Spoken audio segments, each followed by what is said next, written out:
વિનિમિત એ થઈ જશે. ભવિષ્યની અંદર આનાથી ટુકડાધારાની મુશ્કેલી પડતી હતી, હવે પડશે નહીં. 10 ગુઠા માત્ર ગ્રામીણમાં લાગુ પડશે. ખેતી માટે મહંદ છે.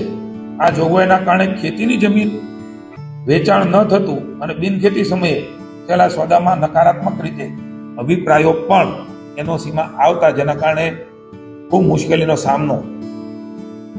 47 આ એક્ટ છે, 48 અમલવારી થઈ. મિત્રો વિચાર કરો.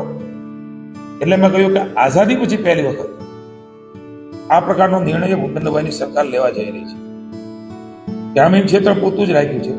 ખેતીની વાયબિલિટી માટે એબીસીડી નગરપાલિકાઓ એટલે શહેરી ક્ષેત્ર જે છે, એરિયા ડેવલપમેન્ટ ઓથોરિટીઓ, અર્બન ડેવલપમેન્ટ ઓથોરિટીઓ, મહાનગરપાલિકા, નોટિફાઈડ એરિયા, શહેરી વિસ્તારને મિત્રો આનો પણ લાભ એ મળવાનો છે.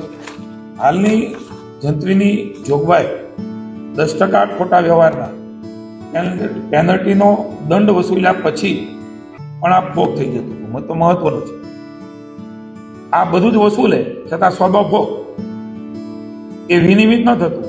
હવે એ વિનિમિત થવાથી સોદો ભોગ નહીં ગણાય, પેનલ્ટી પણ વસૂલવામાં નહીં આવે. આવો મહત્વનો નિર્ણય એ કોઈ પણ ચાર્જ વગર કરવાનો, વિનિમિત કરવાનો નિર્ણય એ રાજ્યની જનતાના આશીર્વાદથી બનેલી ભાજપની સરકારે લીધો.